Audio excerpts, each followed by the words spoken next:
Olá, pessoal! Então, nós vamos falar sobre o teatro, né? O mundo é um palco. Mas antes, vamos fazer uma retomada do conteúdo do capítulo 3. O capítulo 3, ele falava sobre a selfie, certo? Então, vejam bem, que dentro da selfie nós abordamos a arte renascentista. E também falamos sobre esse caráter real, o realista, que foi um dos principais objetivos desse período, e que ele fazia uma grande relação com a fotografia e as suas origens. Então, abordamos desde o início da câmera escura e até hoje que nós usamos o celular, né? Que muitos usam o celular para fazer o registro, já nem usam mais a máquina fotográfica, como ainda alguns profissionais usam. Também fizemos um breve histórico dessa técnica e dessa arte que fez e fará parte da nossa história. Destacamos obras de Mona Lisa, Leonardo da Vinci, e também teve como objetivos essas obras fazer o que? Uma relação, abordar esse contexto histórico em que ela foi concebida e a partir desse momento discutir as características e as técnicas que se tornaram tão popular, que nós temos até hoje em nosso meio, que é a fotografia. E sobre o capítulo 4, que ele fala sobre o mundo é um palco, nós temos de início uma frase: o mundo todo é um palco e todos os homens e mulheres meros atores. Eles entram e saem de cena, e cada um no seu tempo. Representam diversos papéis. Então, nesse capítulo, nós vamos abordar o dramaturgo inglês William Shakespeare, que ele foi um dos principais artistas do Renascimento e também ele é um dos mais importantes autores teatrais de todos os tempos. São utilizados textos sobre o mistério que cerca sua biografia e também frases que tornam célebres, que se tornam destaque nas peças teatrais até hoje. E também nós vamos abordar as suas obras mais significativas e influentes. E uma das peças que chama bastante atenção, que nós vamos ver os trechos e eu assistir filmes, recortes, que fala nesse período, que é o Hamlet. Provavelmente vocês já ouviram falar que ele recebe destaque neste capítulo, ou no que nós vamos estudar, bem como na parte teatral, em que são abordadas características marcantes dessa peça. E através dessas peças é feito uso da metalinguagem.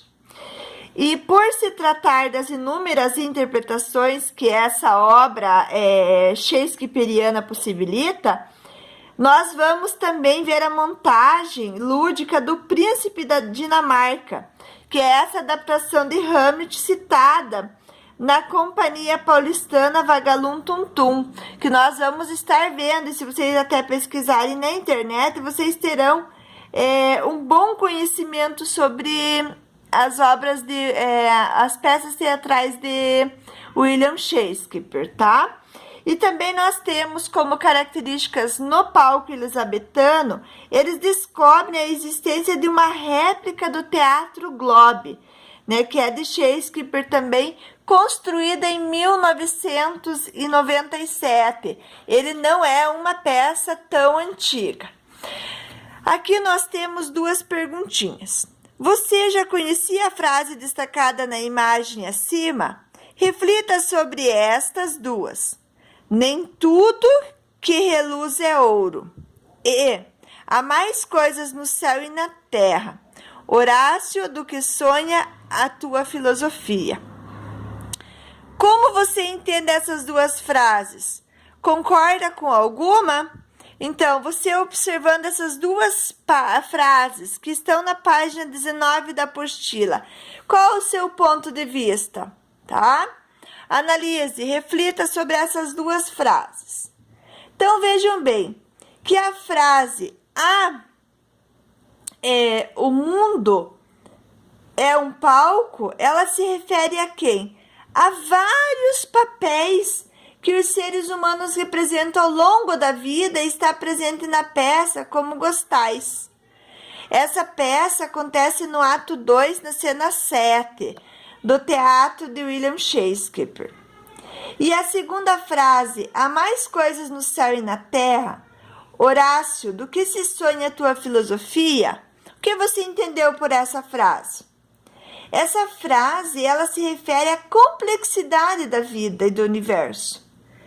E ela foi retirada também do ato 1 da cena 5 de Hamlet. Já nem tudo que reluz é ouro.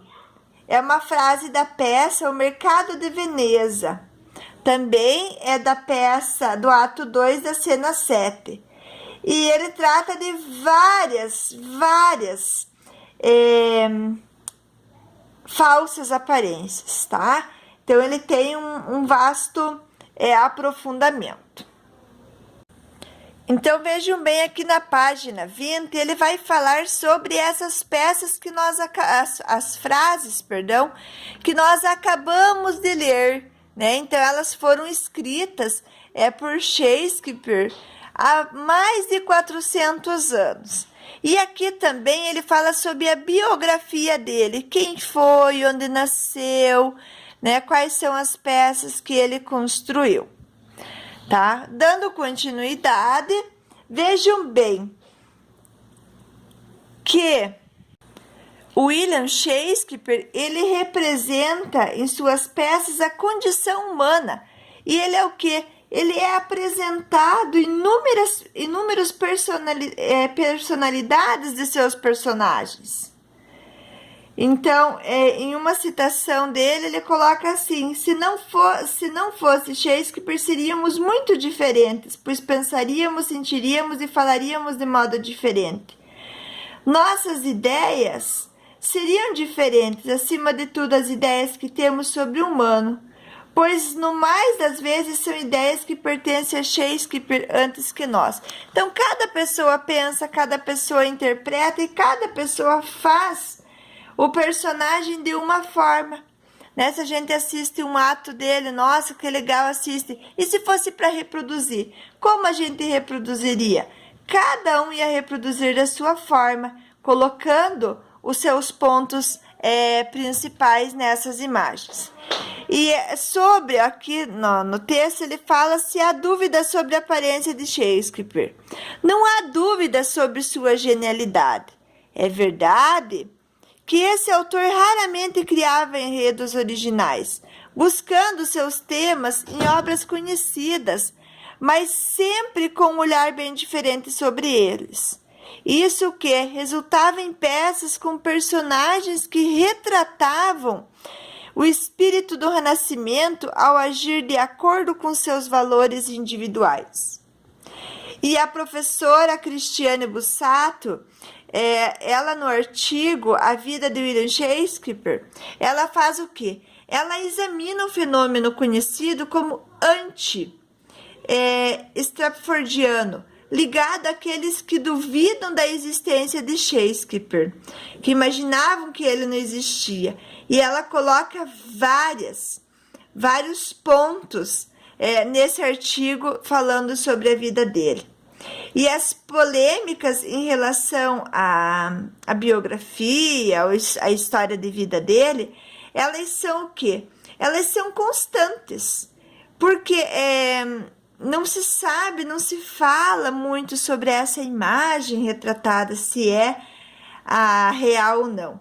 E essas desconfianças, elas fazem com que elas resgatam também a história de outras imagens que supostamente retratavam Shakespeare. E a mais recente delas, ela foi anunciada em 2009, quando uma família irlandesa descobriu em sua coleção uma pintura que, como eles alegaram, era a representação do escritor ainda vivo. Então, os estudiosos, eles o quê? Logo reconheceram a alegação. E até hoje, apenas uma das imagens continuam largamente aceitas como representação das legítimas.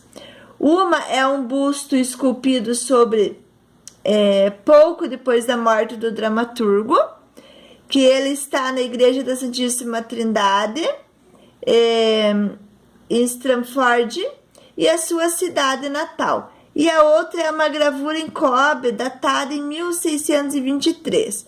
Então, fica essa dúvida sobre a imagem da pessoa dele. E também sobre os enredos dele, ele buscava sempre os seus temas em obras conhecidas, porém a sua visão dos mesmos fatos era diferente da contida nas dos outros autores. Então ele buscava retratar a realidade, tá? E assim, queridos, aqui vocês podem estar observando na apostila de vocês também essa gravura aqui, que é sobre a imagem dele.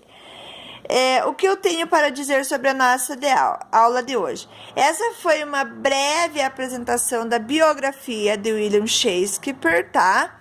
E para frente nós vamos estar abordando as peças, tá?